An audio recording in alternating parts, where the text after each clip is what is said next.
Hey guys, Morris here. This is Windows 98 running on a Ryzen 9 setup.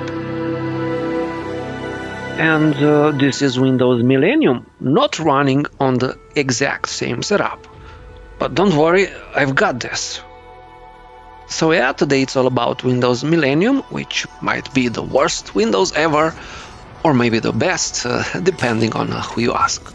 If you ask me, it could run totally fine on some configurations, but on others it was a complete mess.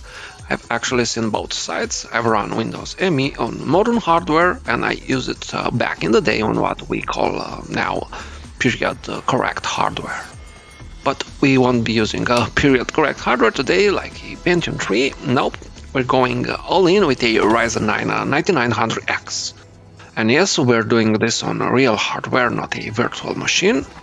Wait, what? Is that even possible? Yes, it is, and a very short version of why this works is that we basically need only two things: an x86 CPU, which we definitely have, and a motherboard that provides a legacy BIOS environment. And yes, legacy BIOS support is still a thing on M5 platform as long as we enable the CSM module. Usually that's enough to get Windows ME installed on bare metal, but if we want the full experience, we'll need to mix in a few older parts. Now, if you're still not sure whether PCI Express cards work in Windows Millennium, the answer is yes. PCIe cards work perfectly as long as we mix the right drivers with compatible hardware. Generally, we need the first generation PCIe cards released while Windows ME was under extended support, which ended in the summer of 2006. And speaking of hardware, for this build, Kingston kindly provided a 2TB Gen 5 NVMe SSD and 64GB of DDR5, both from their Fury Renegade series, which is their high-end lineup. Next, Arctic sent over a massive 420mm AIO, the Liquid Freezer 3 Pro. It's honestly more than we need to cool a Ryzen 9 9900X, and I even had to order a new case for it because this thing is huge. Most cases only support up to 360mm AIOs, so if you're going with a 420 unit, definitely double check if it fits. Finally, StarTech also helped out, providing a neat PCI Express to classic PCI enclosure, a PCIe to PCI adapter, and a PCIe to IDE controller. All of these were put to work in this video. Everything else, well, that's all on me. Now, what about all that RAM? This build has 64GB and Windows ME definitely can't handle that much. Yep, it's a problem, but one we can fix with PatchMEM or by manually limiting the physical RAM in the system ini file.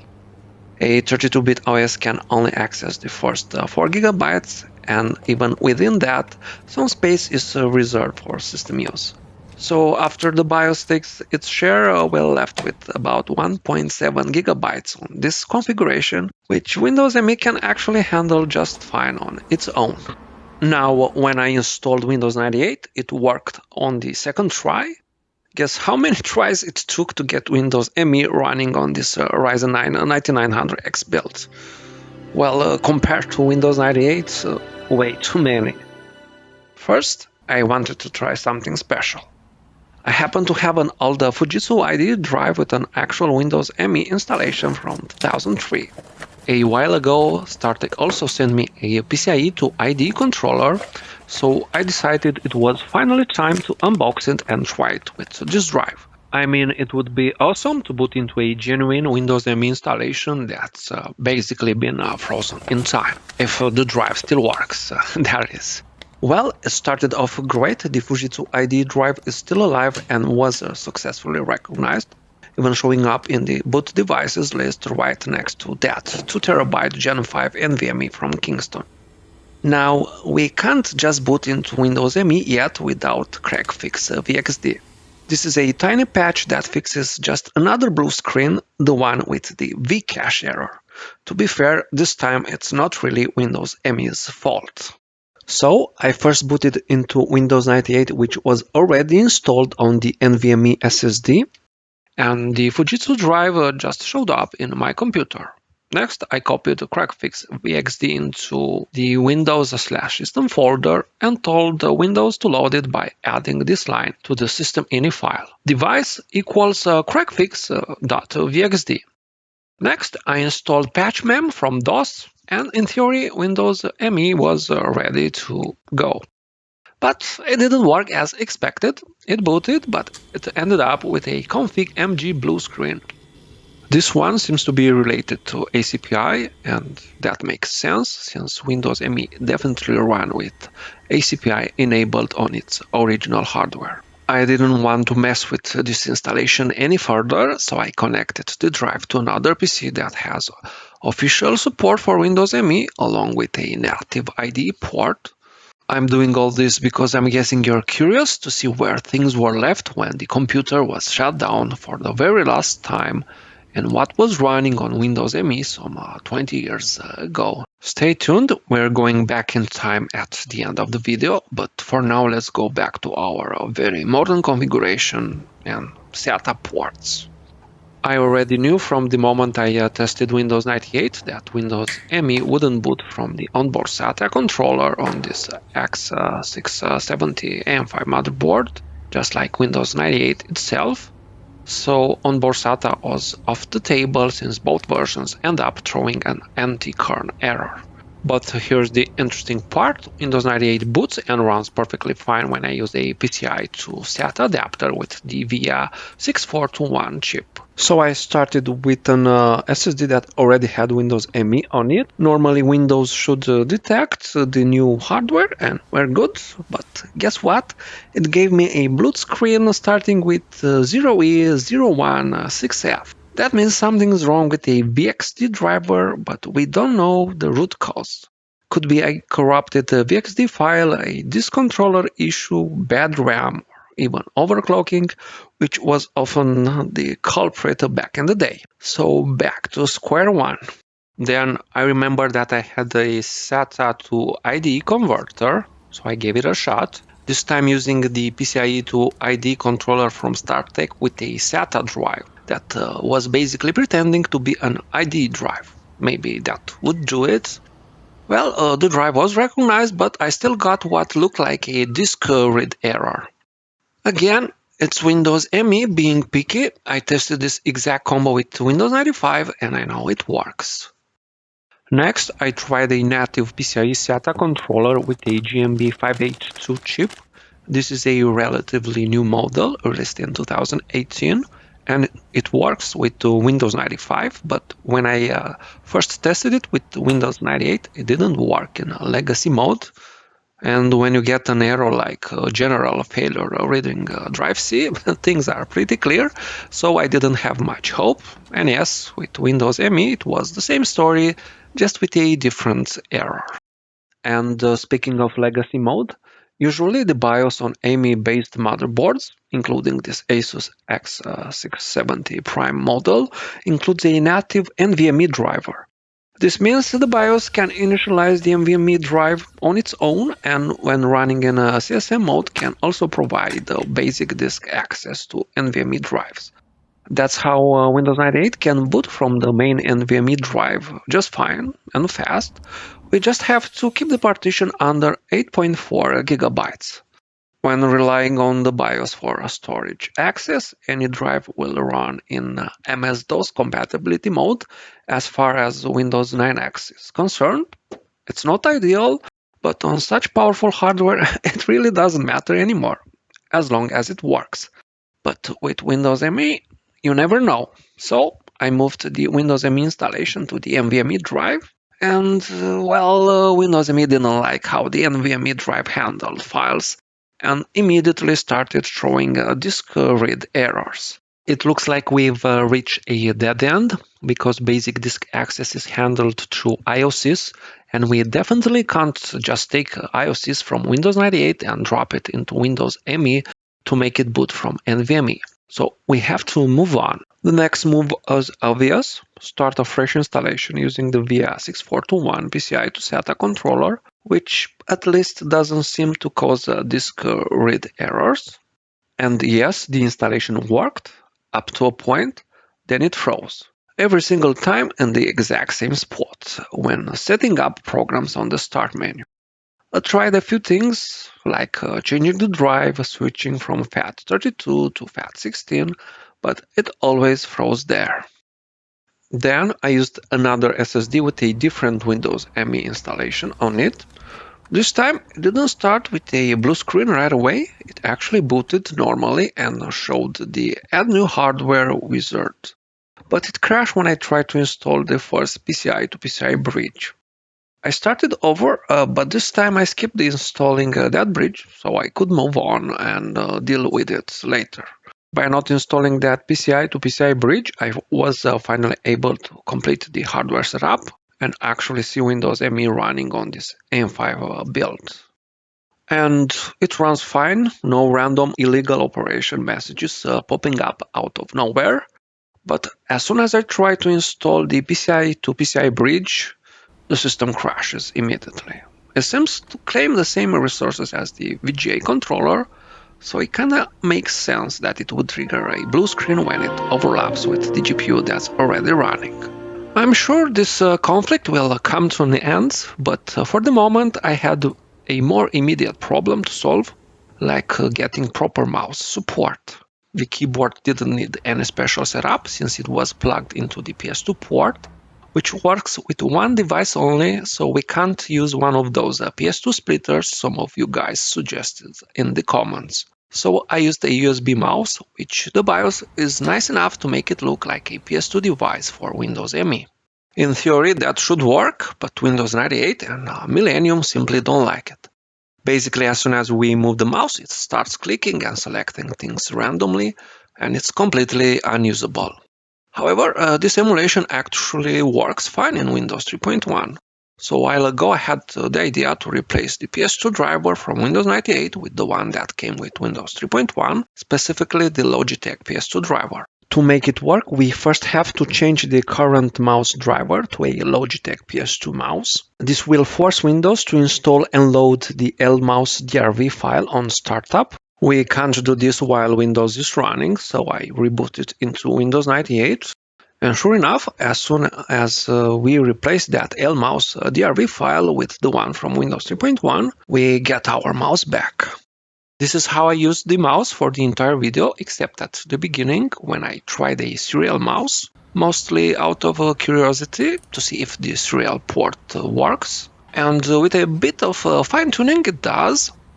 Now, one downside of using Windows 3.1 driver is that we don't get any scroll wheel support, and when it comes to serial mice, with very few exceptions, they all use a ball mechanism, which honestly isn't that bad, it just adds to the charm. Of course, we could also bring in proper USB support by using one of those PCIe to USB 2 controllers I've already talked about so much on this channel. So I'll skip the USB chapter this time, even though this is one area where Windows ME is clearly better than Windows 98. And do you know where else Windows ME shines? Well, when it was released in September 2000, it was the go-to Windows for gaming. And of course I had to run a 3D Mark 2001 on it. And guess what? Windows Millennium gave the best scores of any Windows version I've tested on this configuration using the exact same GPU, an NVIDIA 7900GS. So far we've got Windows Vista 64 with just 50k points, then Windows 98 scored 56k, almost identical to the result I got when testing with a 14th gen CPU. Windows 2000 did slightly better, running at 57k. And finally, Windows ME 61k points. That's a 10% improvement over Windows 98 using the exact same hardware. And yes, the GPU is still running at stock speeds, but it looks like the Windows 9X driver was somewhat optimized for Windows ME. Now with a bit of overclocking, we can push it to 66k points while running completely stable. So yes, the GPU is definitely running at its best, and not just in 3D Mark 2001. I also tested some classic titles that rely on OpenGL, like Quake 3 Arena, where it scored about 900 FPS at 1280 by 1024. Then there is Serious Sam running through OpenGL, which still amazes me how good it looks for a 2001 release. And finally, I had to try a DirectX 9 title like Half-Life 2 in Full HD with everything maxed out, which is quite demanding for this NVIDIA 7900GS GPU. And it's all good when it comes to stability. If the game starts, we can play for hours. But wait, it gets better. Remember that tiny SATA controller that Windows ME couldn't boot from? Well, it still doesn't work in legacy mode, but as soon as we install the AHCI 9X drivers by Rudolf Loew, we can use it as a proper SATA controller. With that drivers, we get around 300 megabytes per second transfer speeds with a regular SATA drive. Not that we need that much speed in Windows ME, but wait, it gets even better. Now we can also boot from it because Windows ME will use the 32-bit ACI drivers and won't rely on the old MS-DOS compatibility mode provided by IO.SYS, which doesn't work with this controller anyway. The only drive still running in legacy mode is the NVMe drive. It's detected, but for some reason ME just can't take control over it. ACI should also bring SATA optical drive support out of the box, but with Windows ME, you never really know. And yes, the optical drive was recognized successfully, but it couldn't actually read anything. And since the drive worked just fine in Windows 98, which is just one reboot away, I figured it might be a good idea to replace the CDVSD.VXD from Windows ME with the one from Windows 98. That's the CD-ROM driver used by Windows 9X. And sure enough, after the next restart, I could finally use the optical drive in Windows ME. Amy, what's this? Oh, it's Microsoft Money 2000 Deluxe. Didn't you say you wanted an easy way to manage our finances? Yeah, but I don't want to have to learn complicated software. Exactly. Microsoft Money 2000 Deluxe is the easiest way to manage our finances and plan for the future. Now how about going online with Windows ME? Well, yes, it works. I used a Realtek 8139 card and everything checked out on the first try. Windows ME recognized the card automatically and no extra settings were necessary. Now, when it comes to browsing on Windows 9X, two things happened this year. First, Google Search recently dropped support for all browsers, so instead of that classic Google homepage, you'll now see a message telling you it's time to update. This, of course, doesn't affect older websites still around. They'll still load just fine as long as you remember the address. But now we just have to use something else for our searches. Maybe FrogFind, a search site that pulls results from DuckDuckGo, and then reformats the pages so they can display correctly on older browsers. That's actually how I managed to download RetroZilla using Internet Explorer 6. If you don't know what RetroZilla is, it's a Firefox 2 based browser made for Windows 9X. RetroZilla actually got an update this year, and with the new RetroZilla 2.3, more websites load correctly now. And guess what? Even though it's still based on Firefox 2 from 2006, it can load Google search properly, and it works. Of course, as you might already know, most major websites still don't load, and the browsing experience is limited, but honestly, it's not that bad. Now, if you're curious how I got sound in Windows ME, well, for that I used a regular PCI sound card with the classic CMI8738 chip along with the PCIe to PCI enclosure from StarTech that I showed you before. It worked like a charm, and as a bonus, this card actually has official Windows ME drivers. While drivers for Windows 98 2nd Edition and ME are mostly interchangeable, using the ones made specifically for ME should help with stability.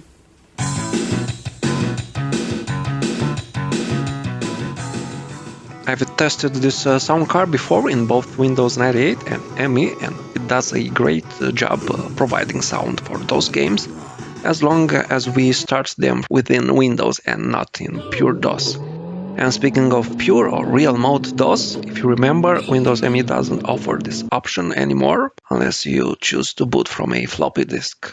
Solutions for bringing back real DOS mode were already a thing back in the day, but there is also an updated project I found on MSFN. It's actually based on some original files provided by Microsoft, like a modified IO.SYS, and it's very easy to install, just a couple of clicks, and it usually works great on older hardware. However, bringing DOS mode back requires a modified IO.SYS, and guess what? This version doesn't play nicely with the SATA 3 controller I managed to get working under Windows ME. It just won't boot using AHCI drivers, so I had to switch back to the VIA 6421 controller, which runs fine in legacy mode. And yes, we got DOS mode back as an option, and it works. If you ask me, it's not really a good deal to give up AHCI support, just use MS-DOS mode. And that really gets to the core of Windows ME's problem. The idea was to drop some legacy stuff to make things better, but that move also made it a very picky OS when the hardware or drivers weren't exactly what it expected. As we have seen today, with some fine-tuning we can still get it running reliably, but back then people just didn't have the patience for that and switched back to Windows 98 2nd edition or upgraded to Windows XP. Now, for those of you who made it this far and are still curious about what Windows ME was running some 20 years ago, it's time to check out that Fujitsu drive. So, I connected the hard drive to another motherboard, one with an Intel 865P chipset. This motherboard actually has official support for Windows Millennium, and it even works with quad-core CPUs like the Q6600. Which is exactly what I used. And yes, this time Windows ME recognized all the devices and no blue screen crashed the party. The system looks like it had been used in a low form, starting around September 2003 when Windows ME was installed, and probably up until mid-2006 based on the timestamps of some files. If this isn't one of those Windows ME success stories, then I don't know what it is.